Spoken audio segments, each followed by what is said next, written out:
floating neutral occurs when the neutral wire in an electrical circuit becomes disconnected or broken, creating an open circuit. This prevents the return of current to the electrical panel through the intended neutral path. When a neutral wire is lost, electricity seeks an alternative path back to the electrical panel, often using the grounding system. The grounding system is connected to the neutral at the main electrical panel, providing a potential route for current. Measuring 120 volts from ground to hot indicates the voltage potential between the hot wire and the grounding system, which is acting as the alternative neutral path. Ideally, there should be 0 volts between ground and the neutral wire when the circuit is functioning correctly. With a floating neutral, the voltage measurement between ground and the disconnected neutral wire may appear to be 120 volts in some cases, because the voltage is backing up on the wire. The correct voltage between the neutral wire and the hot wire in a properly functioning circuit should be approximately 120 volts. Any significant voltage indicates a problem with the neutral connection, causing an imbalance in the circuit. It is unsafe and incorrect to connect the ground and neutral wires together as a permanent solution. Ground and neutral wires serve different safety purposes and should always remain separate except at the main panel. To resolve a floating neutral issue, the first step is to locate and repair the broken neutral wire. This involves systematically checking all electrical connections, junction boxes, and fixtures along the affected circuit. Carefully inspect wire connections in junction boxes for any loose or corroded connections.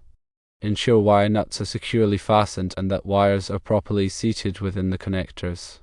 Check for any signs of damage or overheating on the wires themselves. Use a multimeter to test the continuity of the neutral wire along different points of the circuit to pinpoint the location of the break. If the neutral wire passes through any electrical devices such as switches or outlets, inspect these devices for any internal damage or loose connections. Pay close attention to any back-wired connections, as these can sometimes loosen over time. Once the broken neutral wire is found and properly reconnected, the circuit should function normally. Verify the repair by measuring the voltage between ground, neutral, and hot. Ground to hot should measure approximately 120 volts. Ground to neutral should measure close to 0 volts. Hot to neutral should measure approximately 120 volts. If the voltage measurements are as expected, the floating neutral issue has been successfully resolved. If the voltage measurements are not as expected, there may be additional issues with the circuit that need to be addressed. It is crucial to ensure that all electrical connections are properly tightened and insulated to prevent future issues. Regularly inspect electrical connections for any signs of wear or corrosion. Replace any damaged or deteriorated wiring to maintain the safety and reliability of the electrical system. Remember that working with electricity can be dangerous. If you are not comfortable performing electrical work, it is always best to consult a qualified electrician. An electrician has the necessary training and experience to safely and effectively diagnose and repair electrical issues. When troubleshooting electrical problems, always follow safety precautions, such as turning off the power to the circuit before working on it.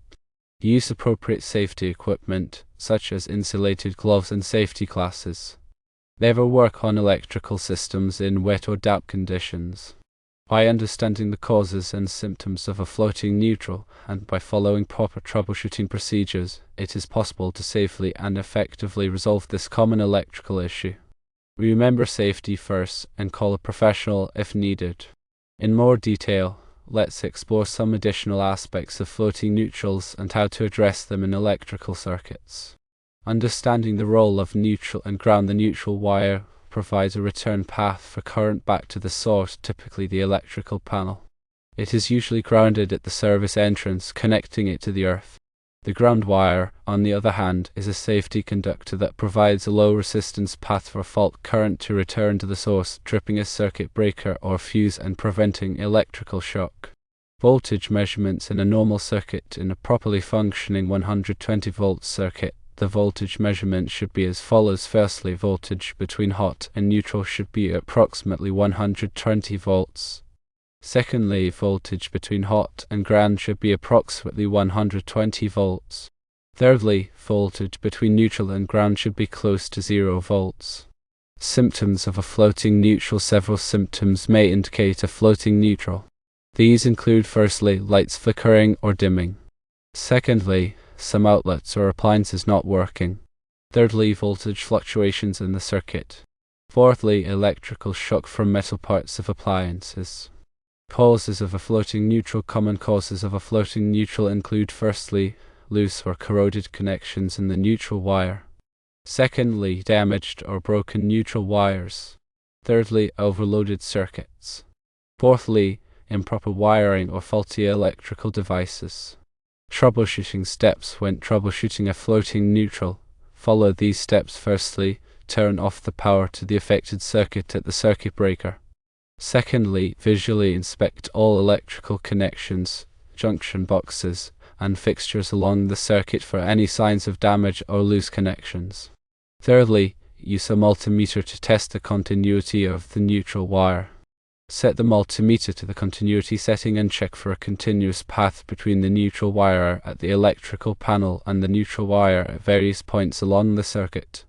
Fourthly, if you find a break in the neutral wire, repair or replace the damaged section. Ensure that all connections are tight and secure. Fifthly, after repairing the neutral wire, turn the power back on and check the voltage measurements. The voltage between hot and neutral should be approximately 120 volts, and the voltage between neutral and ground should be close to 0 volts. Sixthly, if the voltage measurements are still not correct, there may be other issues with the circuit that need to be addressed. Dangers of connecting ground and neutral. It is essential to understand that connecting the ground and neutral wires together is not a safe or long-term solution for a floating neutral. Ground and neutral wires serve different purposes and should not be combined, except at the main electrical panel. Connecting ground and neutral can create a dangerous situation in which the grounding system becomes energized, potentially leading to electrical shock. In addition, it can interfere with the proper operation of ground fault circuit interrupters, GFCIs, which are designed to protect against electrical shock. Using a multimeter for troubleshooting. A multimeter is an essential tool for troubleshooting electrical problems. It can be used to measure voltage, current, resistance, and continuity. When troubleshooting a floating neutral, use a multimeter to firstly measure the voltage between hot, neutral, and ground. Secondly, check the continuity of the neutral wire. Thirdly, test the operation of GFCIs. Additional tips for finding a floating neutral. Firstly, check all the outlets and light fixtures in the circuit. Look for loose wires or bad connections. Secondly, pay close attention to any back-wired connections, as these can sometimes loosen over time. Thirdly, if the circuit has been recently modified or repaired, double-check the wiring to ensure that it is correct. Fourthly, use a wire tracer to help locate the break in the neutral wire. This device sends a signal through the wire, which can be detected with a receiver. Fifthly, if you are unable to locate the break in the neutral wire, consult a qualified electrician. Preventing floating neutrals. Proper installation and maintenance of electrical wiring can help prevent floating neutrals. These include firstly, use high-quality wiring and connectors. Secondly, ensure that all connections are tight and secure. Thirdly, avoid overloading circuits. Fourthly, regularly inspect electrical wiring for any signs of damage or wear. Fifthly, install GFCIs in areas where there is a risk of electrical shock, such as bathrooms, kitchens, and outdoor locations. When dealing with electrical issues, safety should always be the top priority. If you are not comfortable working with electricity, consult a qualified electrician. Electrical work can be dangerous and should only be performed by those who are trained and experienced. The NEC, National Electrical Code, provides guidelines and regulations for electrical installations to ensure safety. Some relevant sections include firstly, NEC Section 250.24 covers grounding and bonding requirements for electrical systems. Secondly, NEC Section 300.11 addresses securing and supporting wiring methods. Thirdly, NEC Section 310.15 provides guidelines for ampacity of conductors, specific scenarios and how to troubleshoot them. Scenario 1: lights flicker and dim. Solution: check the neutral connections at the light fixtures and in the junction boxes. Loose or corroded connections can cause voltage fluctuations, leading to flickering and dimming lights. Scenario 2 outlets stop working solution. Test the outlets with a multimeter to confirm that they are receiving power. If there is no voltage between hot and neutral, check the neutral connections at the outlet and in the upstream junction boxes. Scenario 3 electrical shock from appliances solution. Immediately turn off the power to the affected circuit. Disconnect the appliance and check the wiring. A floating neutral can cause the appliance to become energized, posing a shock hazard. Scenario 4 GFCI trips repeatedly solution. A floating neutral can interfere with the operation of GFCIs, causing them to trip repeatedly. Check the neutral connections on the GFCI and in the upstream junction boxes. If the problem persists, consult a qualified electrician.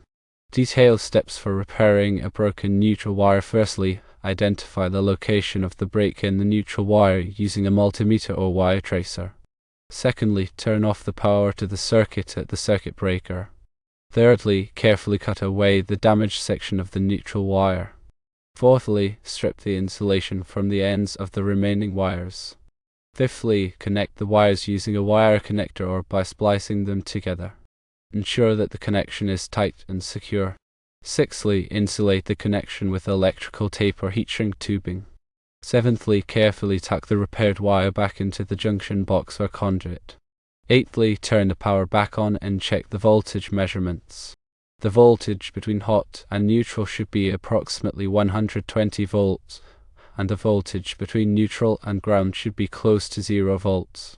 Understanding voltage drop. Voltage drop is the decrease in voltage along a conductor due to its impedance. Excessive voltage drop can cause lights to dim, appliances to malfunction, and equipment to overheat. Factors affecting voltage drop. Several factors can affect voltage drop. These include firstly, the length of the conductor. Secondly, the gauge of the conductor. Thirdly, the current flowing through the conductor. Fourthly, the type of conductor. Calculating voltage drop. Voltage drop can be calculated using the following formula. Voltage drop equals current times resistance, where current is the current flowing through the conductor and resistance is the resistance of the conductor. Minimizing voltage drop. Several steps can be taken to minimize voltage drop. These include firstly, use larger gauge conductors. Secondly, shorten the length of the conductors. Thirdly, reduce the current flowing through the conductors. Fourthly, use conductors with lower resistance. The importance of proper grounding. Proper grounding is essential for electrical safety. It provides a low resistance path for fault current to return to the source, tripping a circuit breaker or fuse and preventing electrical shock. Grounding also helps to stabilize voltage and reduce electrical noise. Grounding electrodes. A grounding electrode is a conductor that is used to connect the grounded system to the earth. Common types of grounding electrodes include firstly, ground rods. Secondly, ground plates. Thirdly, metal water pipes. Fourthly, concrete encased electrodes.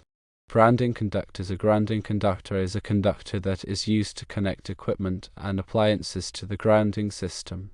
Grounding conductors must be sized according to the requirements of the NEC. Bonding. Bonding is the process of connecting metal parts of an electrical system together to create a low impedance path for fault current. Bonding helps to prevent electrical shock and reduce electrical noise.